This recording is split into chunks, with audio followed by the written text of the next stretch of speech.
Hello, Dimpy beauty parlour. वो actually मेरी wife ने ना पर्मिंग कराई थी। नहीं नहीं, आपके यहाँ से नहीं, किसी और के यहाँ से, परमानेंट। तो मुझे बस इतना पूछना था कि आप उसके बाल सीधे कर सकते हैं क्या? क्या परमानेंट पर्मिंग जाने में पूरे 3 महीने लगते हैं? अब देखिए ना प्लीज, कोई तो तरीका होगा ना। ओके ठीक है।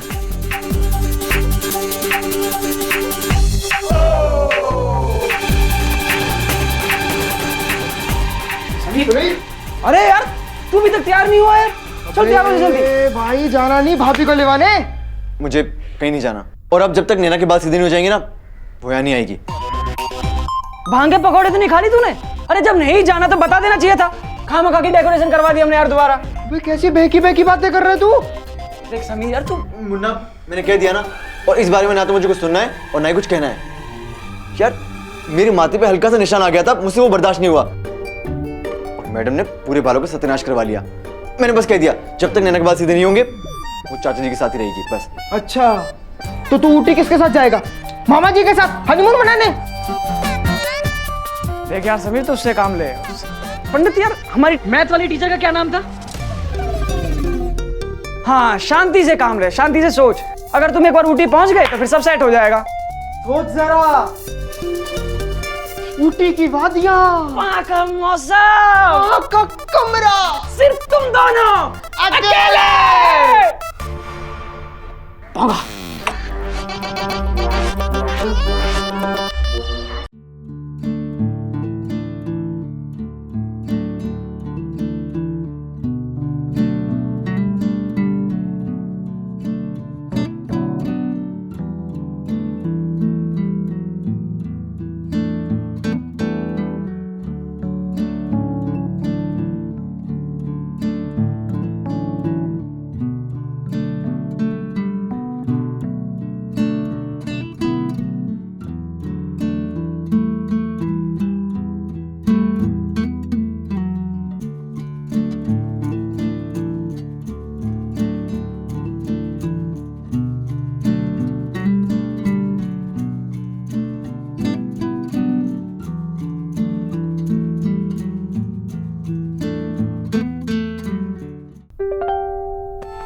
नहीं, मतलब नहीं। ठीक है भाई, तेरे सामने आज तक ना तो किसी की चली है ना चलेगी। चल भाई पोंगा। ऊटी? अरे पोंगा, हमारी ऐसी किस्मत कहाँ जो हम ऊटी चले जाएं। फिर कहाँ चलने को कह रहे? एयरपोर्ट चलते हैं, टिकट कैंसिल करवाते हैं, क्योंकि अगर अभी कैंसिल कराएंगे तो पैसे तो वापस मिल जाएंगे। फ्लाइट के उड़ने से पहले कैंसिल करा लेते हैं ना। बात उन दिनों की हो या आज की, लड़का कुछ भी कैंसिल होते हुए देख सकता है, लेकिन अपना खुद का हनीमून कैंसिल होते हुए हरगिज नहीं। ऐसी बात वो देख तो क्या, सुन भी नहीं सकता, जैसे उस दिन मैं नहीं सुन सका था। अबे नहीं जाएगा। अरे गया, देखा तैयार होने के लिए गया। नहीं जाएगा। अरे इसका तो बाप भी जाएगा। फिर तो विशाखाटी की भी टिकट बुक करानी पड़ेगी है ना, वो भी साथ में। अबे पोंगा, मुहावरा बोल रहा हूँ। ये ऊटी जाएगा, देखता हाथ जोड़ते हुए जाएगा। ये भगवान बस इसे ऊटी भेज। राकेश बाबू, बेटी ने कैसे खून के आंसू रुलाया। अब देखना हमारा अर्जुन उन्हें कैसे खुशी के आंसू रुलवाएगा।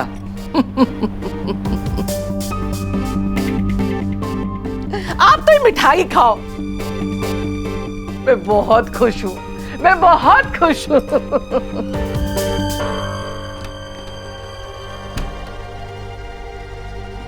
नैना का कन्यादान राकेश भाई साहब के हाथों ही होगा। मैं उन्हें अभी लेने जा रहा हूँ। मैं जब कभी उदास होती थी और जोर जोर से रोने का दिल करता था, तो मैं अपने आप को अपने कंफर्ट जोन यानी अपने बाथरूम में बंद कर लेती थी और जी भर के रोती थी। और उस दिन तो मेरे पास 3 कारण थे। पापा का शादी में ना आना, समीर का नाराज होना, और तीसरा मेरे बाल।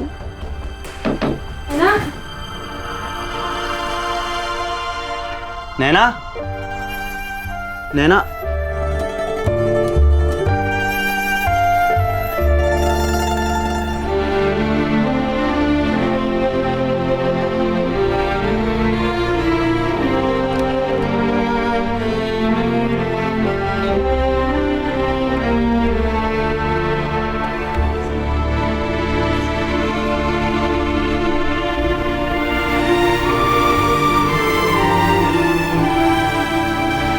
हेयर स्टाइल तो बहुत अच्छी लग रही तुम पे, एकदम Madhuri Dixit. I am sorry Naina, तुम्हारी शादी में नहीं आ पाई, but you know why. Anyways, congratulations. तुम्हें भी। भैया, आपने बताया ही नहीं कि आप दोनों शादी कर रहे हैं। वो पापा ने मना किया था तो इसीलिए।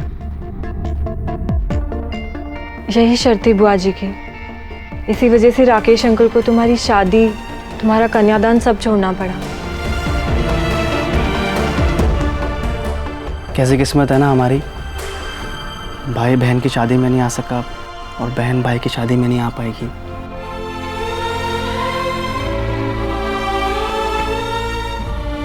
मेरी शुभकामनाएं हैं ना आपके साथ। इससे पहले कि बुआ जी हमें आवाज लगाए, हमें चलना चाहिए। ठीक है।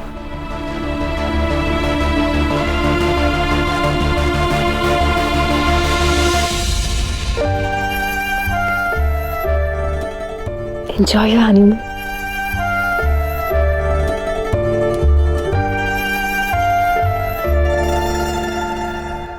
मतलब तुम नहीं चल रही हो?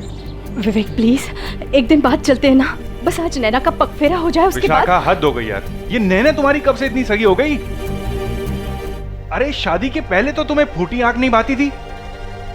मुझे बस अपने बेटे की खुशी की फिक्र है। अच्छा, मेरी खुशी की कोई फिक्र नहीं। एक काम करो, तुम यहीं रहो, मैं जा रहा हूँ, मैं अब नहीं रुकूंगा यहाँ। ओ विवेक, प्लीज विवेक, एक ही दिन की तो बात है। विशाखा, अब दिन की नहीं, दिल की बात है, और मेरा दिल भर गया यहाँ से। हटो। अरे संभल के, सॉरी।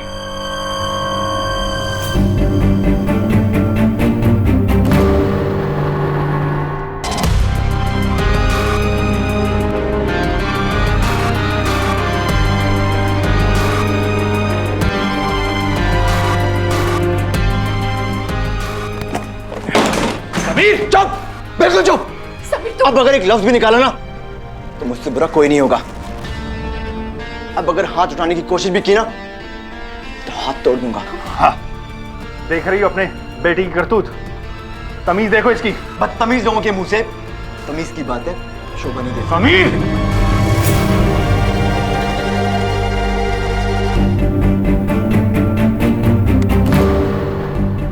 आंखें, जुबान और ये उंगली नीचे रखिए, क्योंकि अगर गलती से मैंने बड़े छोटे का फर्क भूल गया ना तो मुझसे बुरा कोई नहीं होगा।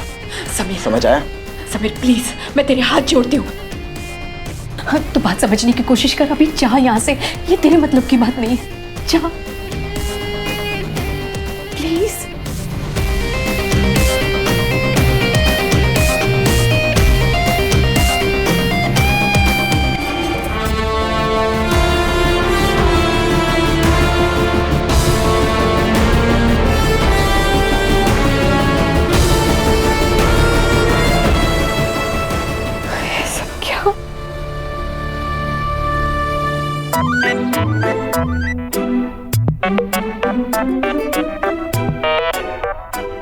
ओहो, बस करेगी बहन, और कितना तैयार होगी। अब किसने पसंद करना है तुझे? नैना, जल्दी कर बेटा, दामाद जी आते होंगे। ये ले, ये क्या? गृहस्थी निभाने के नियम कायदे। क्या है मम्मी, अब कुछ भी करने से पहले किताब खोल के पढ़ेगी? हाँ, भगवान झूठ ना बुलाए, अब कोई गलती ना हो। बेटा, मैंने सब कुछ इसमें लिख दिया है। हाँ, हनीमून के बारे में भी लिखा है?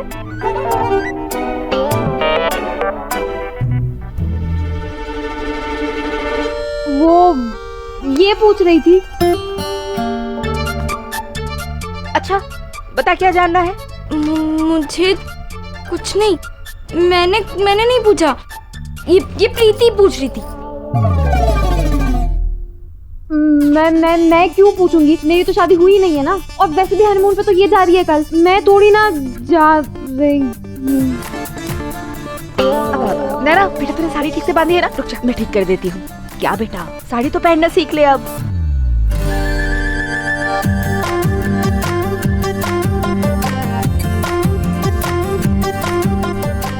नैना, तूने मंगलसूत्र क्यों उतार दिया? मैंने नहीं उतारा, ये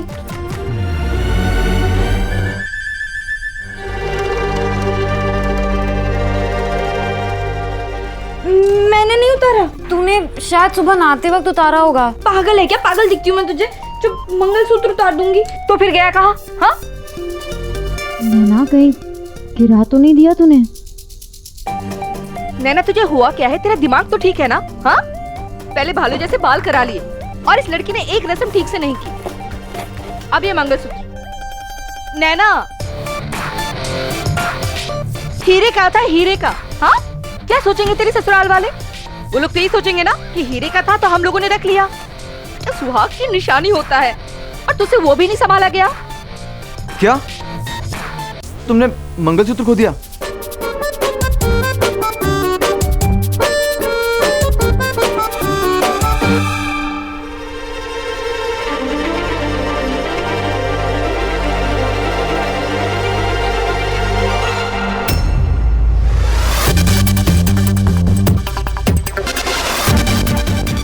हाँ, नहीं दामाद जी, मंगलसूत्र कहाँ खोएगा? हाँ, यहीं कहीं होगा। भगवान झूठ ना बुलाए दामाद जी। क्या है ना, ये पागल तो पहले से ही ऐसी है। अब चीजें ना इधर उधर रख के भूल जाती है। हाँ हाँ, 12th के एग्जाम के एक दिन पहले भी अपना रोल नंबर कहीं रख के भूल गई थी।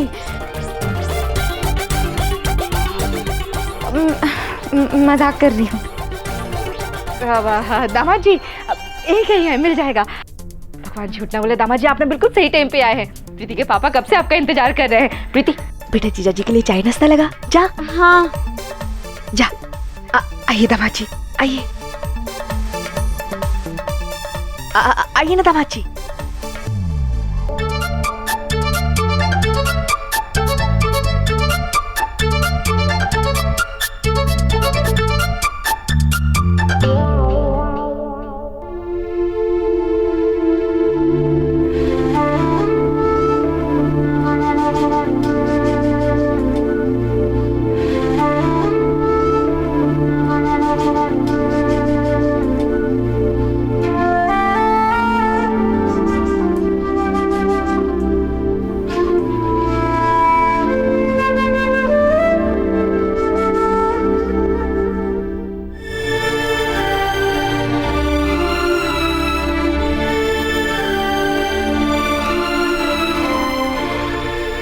दामाद जी और लीजिए ना। बस बस चाची जी, मेरा पेट भर गया और आप लोगों ने इतना सब कुछ बनाया मेरे लिए। आप इस घर के दामाद जी है ना, इसलिए। पर आपको याद नहीं है, नैना ने तो सिर्फ आपको चॉप सुई खिला के भेज दिया। चॉप सुई?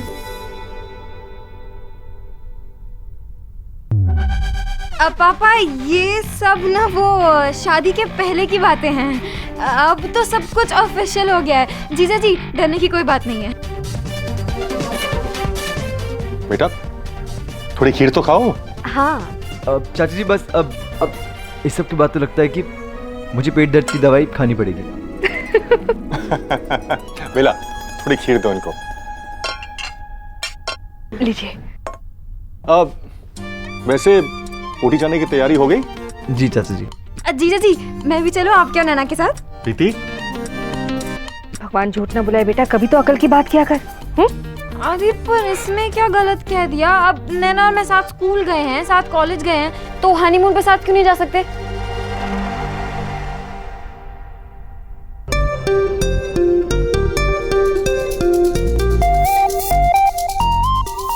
नैना, मिला मंगलसूत्र?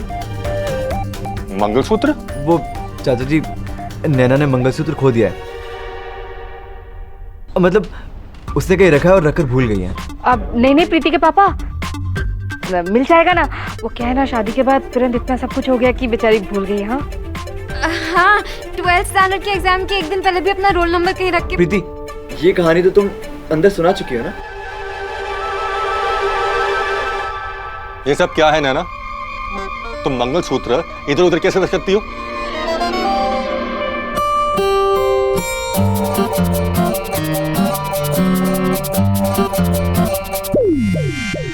अब चाचा जी, अब रहने दीजिए ना। जो होना था वो तो हो चुका है। और वैसे भी मुझे कोई फर्क नहीं पड़ता। वो तो जब ये बात मम्मी और मामी जी को पता चलेगी तब उन्हें बहुत बुरा लगेगा। शादी के पहले दिन ही मंगलसूत्र खो जाना, क्योंकि उन्हें लगता था कि नैना बहुत समझदार लड़की है, बहुत रिस्पॉन्सिबल है, जो कि है भी।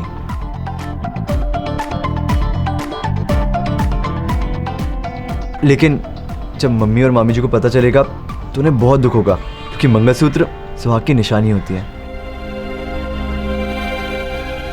मैं इन सब बातों को नहीं मानता, लेकिन मम्मी और मामी जी तो मानती है ना।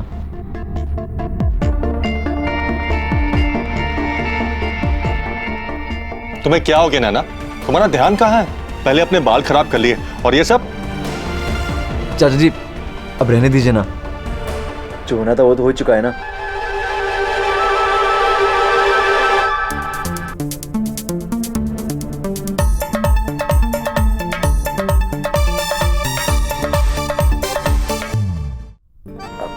आप लोग परेशान मत होइए, मैं मम्मी और मामी जी को बोल दूंगा, कोई ना कोई बहाना बना दूंगा।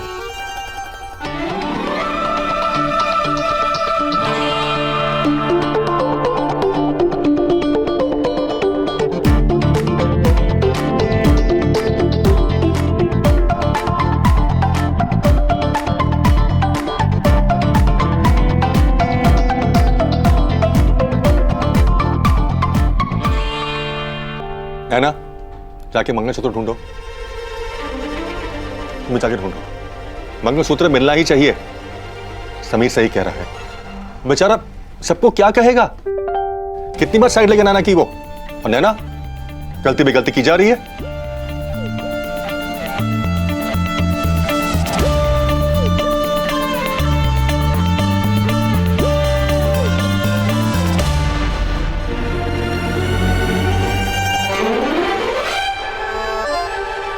माँ मैं 1:30 बजे तक पहुंच जाऊंगा एयरपोर्ट।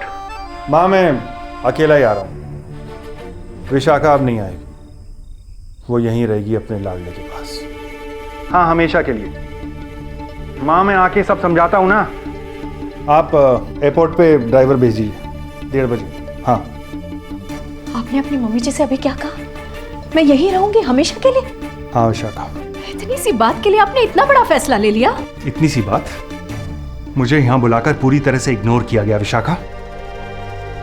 शादी में सारी रस्मों में तुम मुझे भूल गए, और अभी तुम्हारे सामने समीर ने मेरी इतनी बेइज्जती की, उसके बाद तुम पूछ रहे हो इतनी सी बात? और आप ही के सामने मैंने उसे डांटा भी। आप तो उसके गुस्से को जानते हैं, पल में माशा पल में तोला। अरे मैं दिल्ली से यहां उसके गुस्से पे थीसिस लिखने नहीं आया था। अरे जब मैंने तुमसे शादी की थी, मैंने तुमसे साफ साफ कहा था कि समीर हमारे साथ नहीं रहेगा, हमारी जिंदगी अलग चलेगी, उसकी अलग। और उसके लिए मैंने क्या क्या नहीं किया। अच्छे से अच्छे हॉस्टल में डाला, जब उसे मेरी जरूरत पड़ी मैं वहां था। उसे दिल्ली आना था, मैं उसे दिल्ली लेके गया, मगर दिल्ली में भी उसकी बदतमीजी चलती रही। और फिर भी मैं इस शादी में इंसल्ट पे इंसल्ट सह कर भी आ गया। क्यों विशाखा, क्यों मैं इतनी इंसल्ट सहूं? ये सब मैं सिर्फ तुम्हारी खातिर सह रहा हूं। मैं जानती हूं। अरे कुछ नहीं जानती तुम। समीर का नाम सुनते ही तुम्हारे दिमाग और आंखों पर प्यार की पट्टी बन जाती है। फिर तुम्हें कुछ समझ नहीं आता कि तुम्हारे हस्बैंड की इज्जत हो रही है या बेइज्जती। मगर अब और नहीं विशाखा, मैंने फैसला ले लिया है। अब तुम हमेशा के लिए यहां अपने लाडले के पास रहोगी। जितनी ममता है ना, उड़ेल लो। तुम यहीं रहोगी हमेशा के लिए। दिल्ली मैं जाऊंगा अकेले, और ये मेरा आखिरी फैसला है विशाखा। आपको पता है इस दुनिया का सबसे अजीबोगरीब जानवर कौन सा है? आदमी। जी हाँ, क्योंकि आदमी का ईगो ही ऐसा होता है जो उसे गलती करने के बावजूद सॉरी नहीं बोलने देता। उस दिन मैंने जानबूझ के नैना को चाचा जी से डांट पड़वाई, फिर भी उसकी दर्द भरी आवाज सुन के उसे सॉरी नहीं बोल पाया मैं। मिला मंगलसूत्र? नहीं मिला। खुश हो जाओ, जाओ डांस करो। नहीं, 1 मिनट, तुम डांस क्यों करोगे? तुम तो डांटोगे ना मुझे, तुम तो गुस्सा होगे मुझ पे। एक तो मैंने अपने बालों का बेड़ा गर्क करवा लिया, ऊपर से मंगलसूत्र भी खो दिया, है ना? नैना तुम हाँ, पागल ही तो होंगी ना मैं। तभी तो जानबूझकर मैंने अपना मंगलसूत्र खो दिया, और अपनी मर्जी से ही तो ये छत्ता बनवाया मैंने अपने सर पे, है ना? नैना तुम समझने की कोशिश कर। समीर देखो, मैं कोई माधुरी दीक्षित नहीं हूँ, पर बनना चाहती सिर्फ तुम्हारे लिए, इसलिए करवाई थी पर्मिंग। देखो तुम्हें पहले से पता है कि मैं एकदम सिंपल और सीधी सादी लड़की हूँ, तुम्हारी तरह सुंदर नहीं हूँ और हो भी नहीं सकती। एक कोशिश की थी कि तुम्हें ज्यादा अच्छी लगूं। नैना हो गई गलती। मुझे ना अपनी शादी में अच्छे दिखने की फीलिंग होनी ही नहीं चाहिए थी। अब हो गई भूल, क्या करूं? देखो तुम्हें कोई हीरोइन चाहिए ना, तो तुम किसी और को ढूंढ लो, अभी टाइम है तुम्हारे पास। मैं ऐसे ही रहूंगी। और समीर, ये कैसा प्यार है तुम्हारा जो मेरी एक छोटी सी गलती भी नहीं सह सका? तुम्हें पता है मुझे कितना बुरा लगा जब मुझे तुम्हारी सबसे ज्यादा जरूरत थी। तुम गुस्सा थे मुझसे, नाराज थे ना मुझ पे। तुम मुझे ऐसे बालों में नहीं देख सकते ना? ठीक है, तो अब तुम मेरे पास तभी आना जब मेरे बाल ठीक हो जाएं, एकदम सीधे हो जाएं, ठीक है? अब खड़े क्यों हो जाओ ना, मैं अपना मंगलसूत्र ढूंढती हूँ, कम से कम एक गलती को तो सुधार लूं।